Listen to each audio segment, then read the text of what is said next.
सकारात्मक तुमची ऊर्जा असते, तुमचे विचार असतात, ध्यानधारणा असतात. कधी आपण कोणाबद्दल चांगलं प्रेम व्यक्त करतो, चांगल्या सद्भावना ठेवतो. तुम्ही भले मंदिरात नाही गेले, पण तुमच्या मनामध्ये सद्भावना असेल तरी तुमचा ऑरा पॉझिटिव्ह होतो. तुमचं हिलिंगमध्ये तेवढी एनर्जी होते.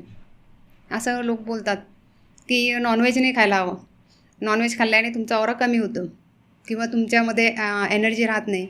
रेकी केल्यावर तुम्ही नॉनव्हेज नाही खायला हवं, असं बऱ्याच जणांची भ्रम आहे.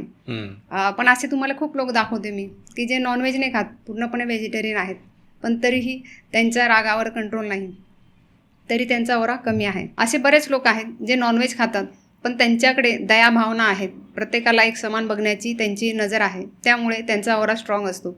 आणि असे बरेच आहेत जे व्हेजिटेरियन आहे, जे बिलकुल म्हणजे कांदा लसूणही नाही खात, पण तरी त्यांच्यामध्ये राग तीव्र आहे, त्यांचा ऑरा कमी आहे. असे बरेच लोक तुम्हाला दिसतील, तुम्ही निरीक्षण करू शकतात.